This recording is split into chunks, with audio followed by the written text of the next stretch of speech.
रातों में नींद नहीं आती थी। 15-20 मिनट 30 मिनट ऐसा लगता था कई घंटे सो चुके।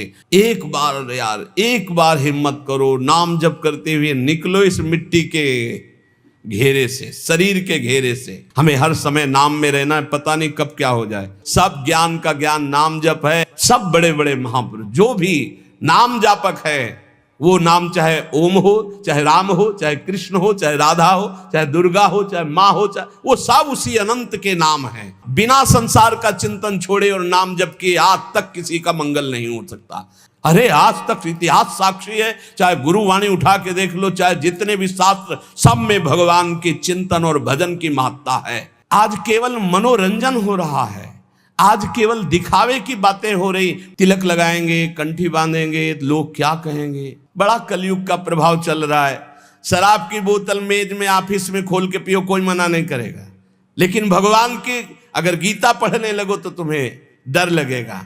दुनिया के चाहे जितने भी श्रृंगार कर लो, जब तक तुम्हारा ब्रह्मचर्य ठीक नहीं, चरित्र ठीक नहीं, भजन ठीक नहीं, तो तुम्हारे चेहरे पे आकर्षण नहीं होगा। एक केवल लगन थी, मुझे भगवान की प्राप्ति करनी, बस एक जिद थी। इसके लिए 13 वर्ष की अवस्था, भूख प्यास कष्ट, कहीं रहने का ठिकाना नहीं, खाने का ठिकाना नहीं, हर बात को सहने के लिए तैयार थी। तभी कह रहे सब कुछ त्याग सकते लेकिन प्रभु को नहीं। वो वैराग्य, वो भक्ति, ये किसी व्यक्ति के साधन बल से नहीं प्रकट हुई थी, ये कृपा से होती है। जब हरि जी कृपा करते हैं तब ऐसी वृत्ति प्रकट होती है। बड़े प्रलोभन आते हैं जीवन में, फंसना नहीं चाहिए। कई जगह महंत बनने के लिए देखने सुनने तो लगता है कि बड़ा वैभव, बड़े कई जगह जहां ऐसा हुआ तो रात में उठ के भागते थे। साधु रात में जगता है, जैसे जो चोर हैं वो रात में नहीं जगते क्योंकि उनको सांसारिक वस्तु चुरानी होती है। और संत जन अपनी श्वासों को परमात्मा में लगाते हैं और रात में सब सोते हैं, उनकी अलग यात्रा होती है। वो भगवत मार्ग के यात्री अंदर की यात्रा रात्रि में करते हैं। जागृत संयमी या निशा जागृत संयमी रातों में नींद नहीं आती थी। 15-20 मिनट 30 मिनट ऐसा लगता था कई घंटे सो चुके, क्योंकि एक आग जल रही थी, एक आग जल रही। कैसे ब्रह्म साक्षात्कार हो, कैसे भगवत प्राप्ति। एक बलिहारी है उस वृत्ति की, वो केवल भगवान के द्वारा दी जाती है, वो केवल भगवान के द्वारा, वो किसी साधन से नहीं होती, भगवत प्रदत्त है। जब मिलती पूज्य पादुड़िया बाबा जी के अंदर ऐसी जागृत हुई कि प्राण त्यागने की इच्छा हुई। कैसे ब्रह्म का साक्षात्कार। अब ब्रह्म का साक्षात्कार नहीं तो जीवन किस काम का। यहां तक कि गंगा जी में अपने शरीर को विसर्जित करने की सोच ली, फिर सोचा कि प्राण त्यागने से ब्रह्म साक्षात्कार हो जाएगा। मतलब एक ऐसी लगन लगती है तो सब कुछ छूट जाता है। कभी किसी को पता ही नहीं रहा कि जिंदा है कि नहीं, किसी को पता, ये तो वृंदावन में ये सब नहीं तो किसी को पता नहीं रहा। भगवत मार्ग में जब चलने की सोचे तो एक बार वो चीज प्राप्त करने की सोचे जो किसी जन्म में अभी तक नहीं मिली। हर जन्म में रुपया मिला छूट गया है, पढ़ाई लिखाई की छूट गया है, परिवार मिला छूट गया है, घर मकान मिले, पद प्रतिष्ठा मिली छूट गया है, भगवान नहीं मिले। यार इस जन्म में तो भगवान से मिलने की बात सोच लो। एक बार भगवान से मिल लो, बस एक बार, अनंत जन्मों की बिगड़ी बन जाएगी। उसके लिए आग पैदा हो हृदय में। जीना और मरना अब प्रभु के लिए बड़ा मस्ती का मार्ग होता है, बड़ा मस्ती का मार्ग। फिर प्रभु भी आंख में चोली खेलते हैं। कोई कदम ऐसे आश्चर्य में, गंगा किनारे जा रहे, आगे ऐसे पपड़ी पड़ी हुई है, बिल्कुल सूखा दिखाई दे रहा है, भारी दलदल, रबड़ी जैसा ऐसा। पीछे से आवाज, आगे कदम मत रखना, दलदल है। वैसे एक छड़ी ऐसे डाले, एकदम पपड़ी हटी, एकदम रबड़ी जमका बुद्धो। पीछे देखा कोई व्यक्ति नहीं। हे करुणा निधान, आप सत्य है, जहां जहां मेरा भक्त चलता है मैं पीछे पीछे उसके रहता। अनुब्रजाम में हम नित्यम, मैं पीछे पीछे नित्य रहता हूं उसके। जहां जहां मेरा भक्त पग धरे वहां वहां रखूं हाथ, पीछे पीछे मैं फिरूं, कभी न छाड़ू सा। कदम कदम पर प्रभु का प्यार। जीना मरना केवल अब प्रभु के लिए। थोड़ी लगन लगाओ, थोड़ी चाह पैदा करो। देखो एक बार युद्ध करके राज सिंहासन पर बैठ गए, अब मौज, अब आनंद लीजिए। प्रभु के अनुराग का, प्रभु की कृपा का, प्रभु के दुलार का आनंद लीजिए। मौज का मार्ग तो ये, मौत का मार्ग ये है। संसार में बार बार जनो, बार बार, अब बोलो कितना कष्ट। अभी स्मृति खत्म हो जाए, मान लो एक्सीडेंट हो, गिर जाए, स्मृति खत्म, अब खत्म। मैं कौन कहा, हाथ पैर टूट जाए, न चल सकते हैं, जबान कट जाए, न बोल सकते हैं, आंख फूट जाए, नहीं देख सकते, यहां खत्म, सिस्टम ही खत्म। छोटी छोटी नस नाड़ियां ऐसी हैं कि वो किसी तरह खराब हो जाए तो खत्म। मैं कौन कहा कर लो, सब खत्म। ये पंचभूत बिखरेंगे। ये जो शरीर बना है ना, स्पष्ट अजीब मिट्टी है। मिट्टी, वायु, अग्नि, जल, आकाश, इन 5 से ढांचा बना है। क्षितिजल पावक गगन समीरा, मिट्टी है इसमें। कैसी रचना है भगवान की, इतना प्यारा ये मिट्टी का शरीर लग रहा है मैं ही हूं, और इसी में पूरा राग है। एक बार यार, एक बार हिम्मत करो, नाम जप करते हुए निकलो इस मिट्टी के घेरे से, शरीर के घेरे से। सारा का सारा ज्ञान वर्णन करने पर रहता शरीर ही में है सब। एक बार जीना और मरना प्रभु के लिए ठान लो, एक बार। अब तो आपसे प्रेम करेंगे प्यारे, अब जो होगा सो देखा जाएगा। निकलो प्रभु के लिए, अंदर से राग से निकलो। ये नहीं कि घर छोड़ के भाग लो, हम ये नहीं सिखा रहे। राग छोड़ के, अंदर से, संसार से राग छोड़कर श्री कृष्ण से अनुराग कर लो। मेरे हृदय में केवल एकमात्र कामना रह जाए, प्रभु मिलन। एक बार देखूंगा आपको, एक बार देखो। जैसे ऐसे गर्मी हो रही ना, तो जब गंगा किनारे जहां कुत्ते लाशों को खा रहे, घोर वैराग्य की स्थिति अंदर रहती, ये है शरीर, ये शरीर का अंतिम परिणाम है। बस रात दिन ऐसी धूप में भी गंगा किनारे बैठ करके धारा के नजदीक बहुत आनंद मिलता है, क्योंकि धूप का ज्यादा प्रभाव नहीं पड़ पाता। गंगा जी की लहरें शीतलता प्रदान करती है हर समय।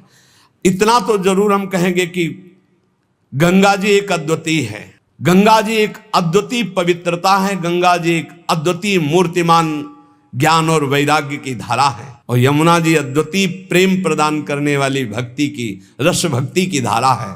देखो हमारा कितना महान देश है, जहां की नदियां भागवतिक सामर्थ्य प्रदान करने वाली है, जहां का जल साधारण नहीं, भागवतिक सामर्थ्य पक्का। ये अनुभव की बातें कह रहे हैं। गंगा जी साक्षात मूर्तिमान ब्रह्म द्रव है, तो यमुना जी साक्षात प्रेम है। ब्रजाधिराज नंदनाम बुदाब गात्र चंदना नुलेप गंधवाहिनीम भवाब्धि बीज दाहिनीम जगत्रेय सस्वनीम लसत सुधा पयस्वनीम। साक्षात ये अमृत है। ब्रजेंद्र सुनु राधिका हृदय प्रपूर्य माणय और महारसाब्द पूरयो रिवातिथिव। देखो हम गंगा यमुना के बीच में विराजमान। कैसे हो भाग्य, अगर अब भगवत प्राप्ति नहीं हुई तो कहाँ प्राप्ति होगी। इसलिए इस जन्म को न्यौछावर कर दो प्रियालाल के चरणों में। उठते बैठते चलते फिरते हर समय नाम जप करो। किसी का किसी भी तरह से मन वचन कर्म से अहित ना होने पावे, नहीं तो हिसाब फिर देना पड़ेगा। जो हिसाब हमारे में आवे उसे भोग लो। हमारा कोई अहित करे तो चुप होकर के भोग लो, दूसरे का अहित मत करना, खूब नाम जप करना। अगर हमारी कोई ऐसी घटना भी घटती है तो उस समय भगवान शरणागत वत्सल हमारा परम कल्याण कर देते हैं। हमें हर समय नाम में रहना है, पता नहीं कब क्या हो जाए। बात बिल्कुल हमारे बात को समझिए।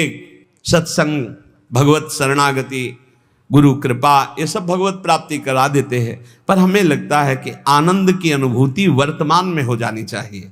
इसलिए डट के नाम जप करो। पता नहीं कब कौन सी घटना घट जाए, कौन सा शरीर का कौन सा अंग साथ देना बंद कर दे। बहुत विचित्र है। एक क्षण में दिल, एक क्षण में पैरालिस, क्या कहते हैं, एक क्षण में कुछ भी निकल सकता, कुछ भी। व्याधि मंदिरम शरीरम व्याधि मंदिरम, एक से एक भयानक रोग है, एक से एक। सबसे ज्यादा परेशानी हो जाती है जब चिंतन बिगड़ जाता है। जब रोग होता है ना तो चिंतन बिगड़ जाता है। अर्थ की व्यवस्था करना, अब किस डॉक्टर से मिलना है, अब क्या कराना, भगवत चिंतन चला गया। एक एक वृत्ति को संभाल करके प्रियालाल में लगा दो, इसी जन्म में भगवत प्राप्ति हो जाएगी। मान लो भगवत प्राप्ति बिल्कुल कठिन नहीं है, कठिन है संसार का राग छोड़ना, और ये छूट ही जाएगा प्यारे। सुत बनितादि जान स्वार्थ रत ना करुणे सवीते अंत तो तजेंगे पामर तू न तजय वहीं ते मन पचितई है और सर्विते। खूब नाम जप कर लो, मेरी प्रार्थना मान लो। सब ज्ञान का ज्ञान नाम जप है। सब बड़े बड़े महापुरुष जो भी नाम जापक है वो नाम चाहे ओम हो, चाहे राम हो, चाहे कृष्ण हो, चाहे राधा हो, चाहे दुर्गा हो, चाहे माँ हो, चाहे वो सब उसी अनंत के नाम हैं, उसी अनंत महिमा। बिना संसार का चिंतन छोड़े और नाम जप के आज तक किसी का मंगल नहीं हो सकता, ना हुआ है।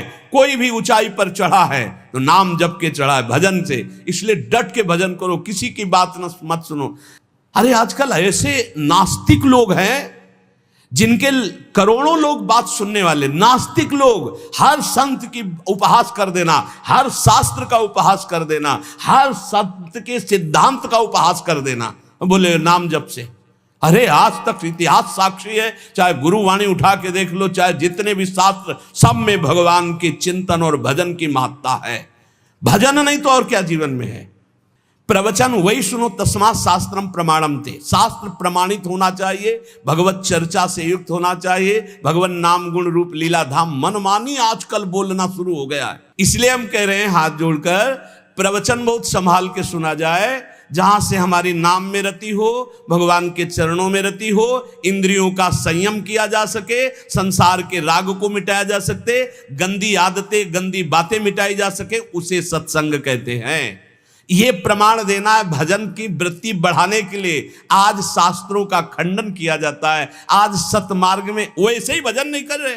इसलिए भाई विश्राम, आनंद आज तक शास्त्रों में जहां मिला है वो भगवान के नाम में, भगवान के धाम में, भगवान के चरण में, भगवान की गाथा कथन श्रवण में। आजकल का ऐसा चल रहा है, अब चूंकि पता नहीं था ना हमें तो अपनी धुनी में थे, आज हमें पता चलता है भगवान के साकार उपासना की अवहेलना, भगवान की श्री विग्रह की आराधना की अवहेलना, भगवान नाम की अवहेलना, भगवत धाम की अवहेलना। पता नहीं कहाँ से ज्ञान प्रकट हो गया नया, अज्ञानी कहें कि अज्ञानी कहें, अब पता नहीं इनको। इसलिए भाई प्रवचन से बचो। आज प्रवचन एक हमें भटकाव की तरफ ले जा रहा है, जो हमारे सत्य सनातन धर्म से बिल्कुल विलग करता चला जा रहा है, बिल्कुल नाटक होता चला जा रहा है। हम निंदा नहीं कर रहे, पर हम बचाव पक्ष की बात कर रहे हैं कि सत्संगियों बचो, बचो। आज केवल मनोरंजन हो रहा है, आज केवल दिखावे की बातें हो रही। कोई बिरला ऐसे जो भगवत मार्ग में चलना चाहता है, नहीं तो थोड़ी देर मनोरंजन हो जाए, चलो चलते हैं, तो बस। ये शास्त्र मनोरंजन के लिए नहीं, ये भगवत प्राप्ति के बहुत कीमती समय, बहुत शांत। चित्त की वृत्ति का संस्कार जब मिट जाए और एक एक वृत्ति प्रभु में लग जाए, अब संतोषजनक स्थिति आ गई है। मान लो अब चिंता करने की जरूरत नहीं। चित्त की एक एक वृत्ति जो भोगों के संस्कार से युक्त है वो मिट जाए और हमारे हृदय में इष्ट का चिंतन सतत चलने लगे, तो बोले अब संतोषजनक स्थिति आ गई। इस स्थिति में ये सब नष्ट हो जाता है। लज्जा, घृणा, कुल, सील, मान, देह भाव, घर का अभिमान, भोगों की लालसा और यहां तक कि मोक्ष की चाह, ये सब हट जाती है। फिर सुनो, चित्त की वृत्ति का एक एक जो प्रवाह भोगों की तरफ है, उसका संस्कार मिट गया भजन के बल से, और हमारा स्वाभाविक भजन हृदय में चल रहा है। अब ये संतोषजनक स्थिति है। अब भ्रष्ट नहीं होगे। जब निरंतर बिना प्रयास के भजन चलने लगे, उठते बैठते, चलते फिरते, खाते पीते, सोते, जैसे हम अभी भजन करने का प्रयास करते तो हमारी वृत्तियां भोगों में जाती हैं। भजन के बल से जब वो प्रवाह मिट जाए और स्वाभाविक वृत्तियां भजन में जाने लगे, तो बोले ये संतोषजनक स्थिति है। अब आप पतित नहीं होंगे, अब आप भ्रष्ट नहीं होंगे, अब आपके ऊपर माया अपना प्रभाव नहीं दिखा सकती। तो ये चीजें नष्ट हो जाती हैं। ये जितनी बातें हैं, ये अगर ये नष्ट नहीं हुई तो अभी आपका निरंतर भजन नहीं चल रहा, अभी संतोषजनक स्थिति नहीं है।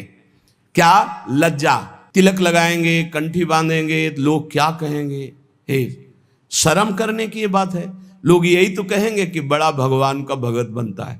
ये कोई बुरी बात थोड़ी, ये तो मेरा सम्मान है। इतने बड़े भगवान के दासत्व से युक्त मुझे भक्त कहा गया, ये कोई निंदा की बात है? बोले नहीं, लोग कहते हैं कि अरे तो बड़े भगवान के भगत बनते हैं, देखो तिलक लगाए, कंठी लगाए, तो ये निंदा की बात है? कितनी बुद्धि खराब है तुम्हारी। अगर आप तिलक लगाए हैं, कंठी बांधे हैं, तो ये कोई निंदा की बात है? अरे तो सौभाग्य का विषय है। अगर प्राणों पे भी आ जाए तो कंठी तिलक बंधा हुआ हमें भगवान की प्राप्ति होगी। कंठी तिलक अगर हमारे गले में बंधा हुआ तो हमें चिंता नहीं करनी, हमें अपने, यही तो बात रह गई है। जरा से चंद रुपए के लिए हम कंठी तोड़ के फेंक देंगे, क्योंकि वो ऑफिस में नहीं जाने देंगे। हे परमात्मा की ऑफिस में जाने के लिए हम तैयारी की, क्यों नहीं जाने? सोने की जंजीर पहनने के लिए रोक है क्या? तो तुलसी की कंठी पहनने के लिए क्यों रोक है? यही समझना है हमको। हम अपनी निष्ठाओं से गिरते चले जा रहे हैं, पतित होते चले जा रहे हैं। अकबर ने कहा था, हरिराम व्यास जी के प्रिय शिष्य मधुकर शाह जी और बहुत से राजा बेटे सब तिलक कंठी धारण किए। कल कोई भी तिलक लगा के आएगा, गरम लोहे के गोले से उसका मस्तक दाग दिया जाएगा, फरमान जारी कर दिया। तो जो कमजोर हृदय के थे उन्होंने कहा, अरे भाई तिलक नहीं लगाएंगे, जय दिन तक ये बादशाह है, दरबार में बिना तिलक के चले जाएंगे, कौन प्राण दे। कोई बहुत जो भावुक थे उन्होंने कहा, भाई हम सूखी रज लगा लेंगे, दिखाई नहीं देगा, तो बात भी बन जाएगी कि गुरु आज्ञा का भी पूर्ति हो जाएगी और बादशाह का भी फरमान जो है उससे बच जाएंगे हम। मधुकर शाह जी ने सोचा, ये अखिल कोटि ब्रह्मांडों के बादशाह के दासत्व का तिलक है, गुरु जी ने दिया है, और एक मुल्क का बादशाह यदि हुक्म करता है मैं इसे मिटार दूं तो फायदा क्या होगा। ये निष्ठा रखो, निष्ठा इसका बहुत बड़ा महत्व है, बड़ी निष्ठा में सामर्थ्य है। उन्होंने कहा, आज मैं अपने प्राण त्यागूंगा गुरु जी की आज्ञा के लिए, तिलक लगा के जाऊंगा। और वो बादशाह है, ऐसा करेगा, कर सकता है, लेकिन जब तक भुजाओं में ताकत है मैं मारूंगा, और जब मैं हार जाऊंगा तो मुझे मार देगा, लेकिन मैं अपने गुरु और बादशाह ईश्वर के तिलक को नहीं मिटा सकता। ये हमारे अखिल कोटि ब्रह्मांडों के बादशाह ईश्वर का तिलक दासत्व का है। वैसे तो अंगरखी पहन के जाते थे, अंगरखी उतार करके खुला छाती, 12 तिलक बड़े बड़े, लंबी तलवार खींच कर गए। बादशाह ने देखा, कहा, मधुकर शाह तुम हमारे फरमान को नहीं सुना, खींची तलवारों, कहा आपका फरमान सुना लेकिन मेरी निष्ठा को आपने नहीं सुना। ये गुरु प्रदत्त तिलक कंठी है, देखते हैं किसकी भुजाओं में ताकत है कि जीवित हमारे इसको मिटार दे। तुरंत पलट गया अकबर, तुरंत कहा, वाह वाह वाह वाह मधुकर शाह, वाह, सच्चे तिलकैत तो तुम ही हो। बोलो मैं प्रसन्न हूं, क्या करूं? बोले ब्रजमंडल में किसी भी तरह का शिकार और हिंसा और किसी के ऊपर कंठी तिलक बांधने का कोई भी विरोध न किया जाए, तत्काल पाए सिंह के समान। भगवान का दासत्व का तिलक, भगवान के दासत्व का भाव, बड़ा कलयुग का प्रभाव चल रहा है। शराब की बोतल मेज में ऑफिस में खोल के पियो, कोई मना नहीं करेगा, लेकिन भगवान की अगर गीता पढ़ने लगो तो तुम्हें डर लगेगा। कंठी बांधे हो, तिलक बांधे हो, लज्जा, संतोषजनक भक्ति तभी आई जब लज्जा ना रह जाए। हम हरिनाम कीर्तन करें, हम राधा बोल रहे, भगवान नाम बोल रहे, गंदी गंदी बातें प्रपंच की बोले, कोई लज्जा नहीं। भगवान की बात बोलने में लज्जा लगेगी। कैसे कैसे लोग हैं, चाहे जैसे तुम जो कुछ पहन के जाओ, चाहे जैसे आप अब सज धज के जाओ, कोई नहीं बोलेगा, लेकिन तिलक लगा लेंगे तो लज्जा लगेगी, कंठी बांधेंगे लज्जा लगेगी, माला जप करने के लिए अगर हम काउंटर लिए तो लज्जा लगेगी। यही भगवान की विचित्र माया है जो हमारी दुर्गति कराती है। इसलिए पहला है लज्जा।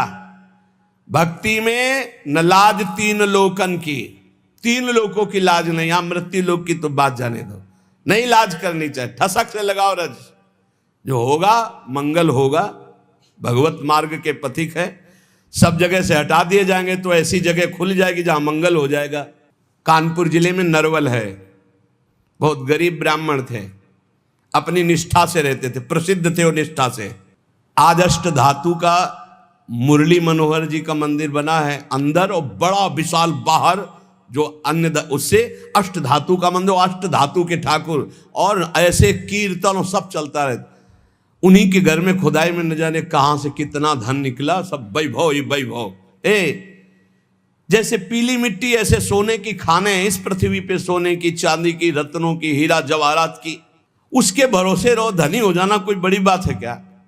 जब सब रास्ते बंद हो जाते तो एक रास्ता खुला होता है परम धनी का, पर वो रास्ता पता नहीं होता, इसलिए सब परेशान होते हैं। अगर उस महाधनी का रास्ता मिल जाए तो तुम निहाल हो जाओगे, निहाल हो जाओगे। बड़ी अलौकिक उसकी, बड़ी अलौकिक उसकी रीति है देने की, बड़ी अलौकिक रीति है। उसे गांव में कहते हैं, गांव की भाषा में, कि देता है तो छप्पर फाड़ के देता, नहीं कहते ना, जब ऊपर वाला देता है तो छप्पर फाड़ के ऐसा ही कुछ देता है, पक्का समझ लो। लज्जा मत करो कि हमारी ये अगर ये तिलक कंठी और ये सब और अगर हम ये लगाएंगे तो फिर क्या होगा। वो बादशाह देख रहा है अनंत ब्रह्मांडों का। अरे इतना तो कितना सुंदर लगता है जब भगवान का तिलक लगा करके कोई नाम जप करते दिखाई दे, लगता है इसकी चरण रज माथे पे रख ले, वो पावन दिखाई देता है। भगवान का तिलक नहीं है, दुनिया के और भव बनवाए घूम रहे हो, तो इससे कोई सुंदरता है क्या तुम्हारी? नहीं, इससे सुंदरता नहीं। दुनिया के चाहे जितने भी श्रृंगार कर लो, जब तक तुम्हारा ब्रह्मचर्य ठीक नहीं, चरित्र ठीक नहीं, भजन ठीक नहीं, तो तुम्हारे चेहरे पे आकर्षण नहीं होगा, पक्का। बहुत बुरा लगता है चेहरा, जो विषयी चेहरा होता है ना, पाप करने वाला, पापाचरण वाला, वो चाहे जितना पाउडर थोप ले, चाहे जितनी भौं बनवा ले, दूर से दर्शन में सुख नहीं मिलता। और जो सात्विक चेहरा होता है, शत्रुगुण भजन परायण है, वो भले कैसे भी हो, उनके दर्शन में सुख होता है, आत्म सुख होता है। इसलिए लज्जा का पहला त्याग होता है। दूसरा घृणा। हम ये कहते हैं कि जो गलत आचरण करते हैं हमें उनसे घृणा नहीं करना है। अगर उनके गलत आचरण छूट जाए तो बहुत अच्छे हो सकते हैं। शराबी की शराब छूट गई तो शराब घृणा योग्य थी, शराबी थोड़ी था। शराब छूट गई, बहुत अच्छा आदमी हो गया। मांस खाना छूट गया, बहुत अच्छा आदमी हो गया। वो चोरी करना छोड़ दिया, बहुत अच्छा आदमी हो गया। हमें घृणा नहीं करनी, हमें प्रीति करके जिनसे घृणा करवानी, उन पदार्थों से, उन क्रियाओं से, उन वस्तुओं से घृणा करा के उसे महान बनाने का रास्ता देना। भक्त कभी किसी से घृणा नहीं करता, वो उन कारणों को छुटवाता है जिससे वो घृणा का पात्र बन रहा है। तो वो तभी छूटेगा जब हमारी प्रियता होगी उस पर। सब जीवन शो प्रीति। तीसरा है कुल। कुल का अहंकार नहीं होना चाहिए, इससे कुछ नहीं होता। जो कुलाभिमानी है, जाति अभिमानी है, इससे कुछ नहीं होने वाला। ये संस्कृति आवागमन का हेतु ही है, जाति अभिमान है, कुल अभिमान है। अपने धर्म का पालन करो, अभिमान मत करो। सबके समान पांच भौतिक शरीर है, सब में समान भगवान का अंश विराजमान है, अलग अलग सेवाएं, अलग अलग व्यवहार है, लेकिन आप घृणा मत करो, आप अभिमान मत करो अपने ऊपर। जाति पाति कुल कल्म धर्म व्रत संस्कृति हेतु अविद्यानाशी। सेवक जी महाराज कह रहे सेवकवाणी में, ये अज्ञान है, ये अविद्या है। यदि जाति पाति कुल आदि का अभिमान करे तो ये अविद्या है, आवागमन में फंसा देगी।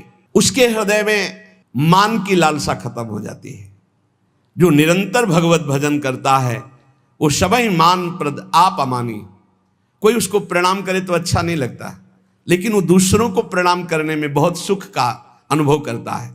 दूसरे को सम्मान देना, दूसरे को प्रणाम करना, सबसे छोटा अपने को मानना, ये भजन करने वाले का लक्षण होता है। और देह भाव, ज्यादा देह प्रियता नहीं होनी चाहिए। देह भगवत सेवा का पात्र, इसलिए इसे संभाल के तो रखना है, क्योंकि अपने लोग वैष्णव हैं। भगवत सेवा इसी शरीर से होती, भजन इसी शरीर से होता है, हम कीर्तन इसी शरीर से करते हैं, संत सेवा गुरु सेवा इसी शरीर से होती, इसलिए इस शरीर को हम प्यार करते हैं। लेकिन हमारा प्यार मैं शरीर हूं इस भाव से नहीं, ये शरीर प्रियालाल की सेवा का पात्र है, इसलिए शरीर से ज्यादा प्रियता रखना ये दोषों को जन्म देने वाला है। जहां हम इस पर अभिमान करते हैं मैं पुरुष तो स्त्री आकर्षण, जहां हम अभिमान करते हैं मैं सुंदर तो नाना प्रकार के दोष। देहाभिमान ही संस्कृति का मूल चक्र है। देह को प्यार करना है, लेकिन ये भगवत सेवा पात्र है ये मानकर, ना कि मैं मानकर प्यार करना है। गेह घर, जैसे हम मंदिर में रहते हैं ऐसे हम घर में रहते हैं। घर श्री ठाकुर जी का है, हम सेवा भाव से वहां विराजमान। मेरा घर नहीं, इसलिए भक्तजन अपने घरों का नाम रखवा देते हैं। प्रिया कुंज, राधा केली कुंज, गोपाल भवन, कृष्ण सदन, ऐसे नाम रखवाते। ये प्रभु का मकान। किसका मकान? बोले प्रिया कुंज है, ये प्रियाजू की कुंज है। आप कौन है? प्रिया कुंज के सेवक हैं। नाथ सकल संपदा तुम्हारी, मैं सेवक समेत सुतनारी। और भोग, जितनी भोग सामग्री वो सब प्रभु के भोग के लिए, हम तो प्रसाद पाने वाले हैं। और ऐसा भक्त मोक्ष की भी अभिलाषा नहीं रखता। अपने प्रियतम के प्रति पूर्ण सब कुछ न्यौछावर करके उसको दिव्य भाव की प्राप्ति होती है। सब कुछ प्रभु को समर्पित कर दिया तो क्या मिला? दिव्य भाव। भाव में डूबा हुआ, भावोत्सवेन भजताम रस काम धेनुम, भाव में डूबा हुआ है। दिव्य दिव्य भावनाएं कर रहा है। प्रियाजू को कभी भोग लगा रहा है, कभी झूला झुला रहा है, कभी प्रियाजू को स्नान करा रहा है, कभी श्रृंगार करा रहा है। बड़ी भावनाओं में सुख वृत्ति। ये फल मिलता है सर्वस्व समर्पण से। भक्त के काम, क्रोध और अभिमान ये सब दिव्य हो जाते हैं। बड़े बड़े जीवन मुक्त मुनियों के लिए भी जो दुर्लभ है, वे रंग रंगीले छैल छबीले प्रभु के प्रेमियों के अलग ही रास्ते हो जाते हैं। इनको क्रोध भी आता है प्रभु पे, ये गुस्सा भी करते हैं, क्योंकि इनके प्रभु है ना। जैसे ग्वारिया बाबा सखा भाव से, जा अगर मेरे बिना तेरा काम चल जाता है तो तेरे बिना मेरा भी काम चल जाएगा। जा, आज से न तेरा भजन करेंगे न तेरी बात करेंगे। ये अंदर की बात। कोई संत भजन करते रोक देते, अरे काहे को भजन करते हो, बड़ा निष्ठुर है, 20 वर्ष हो गए भजन करते हुए, आज सामने नहीं आया। पर सब जानते थे कि बाबा बड़े भाव वाले, आज पता नहीं कौन सा भाव ठाकुर जी के ऊपर है कि ये बरस रहे ठाकुर जी के ऊपर।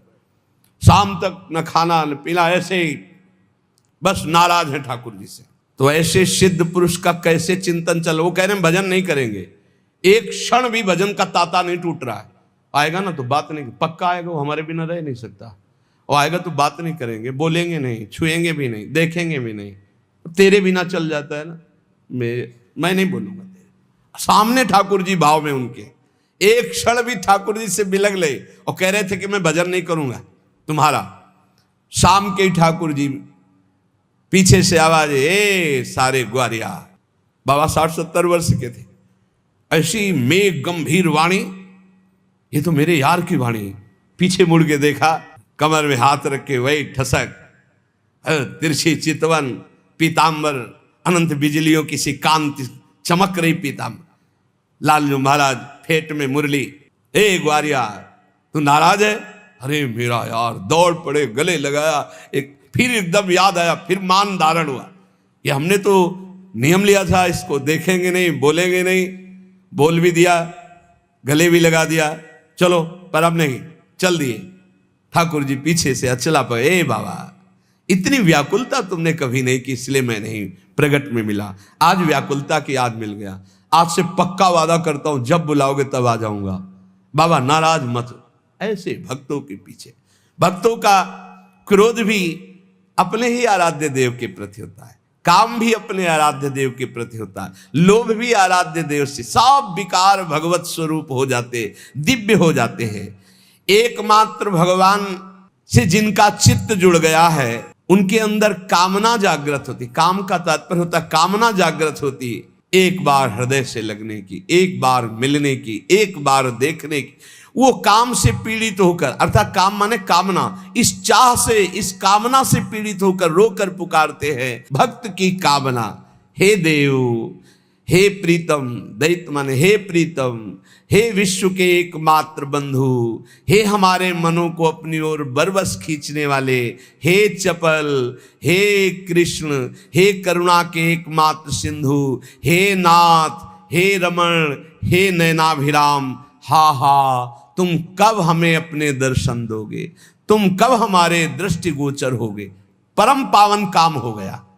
जो कामना जगत में थी वही मुड़ी और प्रभु के लिए व्याकुल हो गई। जैसे भोरी सखी व्याकुल होकर रो रो कर पुकारती, हा प्रिया जो मुझे अखिल ब्रह्मांडों का कोई सुख, कोई पद, कोई भोग नहीं चाहिए, बस एक बार मंद मंद मुस्कुराती हुई, लट को फहराती हुई, संभालती हुई, आप आ जाओ, एक बार देख लो।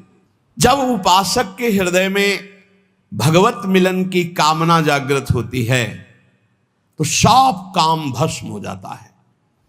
पर यह जागृत होती है जब बहुत नाम जप हो, खूब भगवत चर्चा, सब दोषों का त्याग हो जाए, तब हृदय में विमल कामना, निर्मल कामना जागृत होती है। पर ये होती है भगवत नाम जप, भगवत चर्चा सुनने से। जितनी भगवत कथा सुनी जाएगी, जितनी भगवत चर्चा की जाएगी, जितना नाम जप किया जाएगा, फिर व्याकुलता होने लगती है, ऐसे प्रभु मुझे कब मिले। तो इसलिए हम कहते हैं प्रवचन, उपदेश, संग बहुत संभाल के सुना जाए। जितने वेद, पुराण, शास्त्र सब वर्णन कर रहे हैं, आप उपनिषदों में पढ़ें, उद्गीत, प्रणव, जप का कितना महत्व है। अलग अलग जगह नाम जप का, ये वृंदावन महामहिम राधा नाम का कितना महत्व, तो इसलिए बहुत संभाल कर अपने कानों को रखे, खूब नाम जप करे। पक्का समझ लो, नाम जप के बिना किसी को भगवत प्राप्ति होना बहुत कठिन है। सतयुग में ध्यान से होती थी, त्रेता में यज्ञ से होती थी, द्वापर में पूजा से, कलयुग केवल नाम आधारा, सुमिर सुमिर नर उतरे पारा। श्री राधा वल्लभ लाल की जय।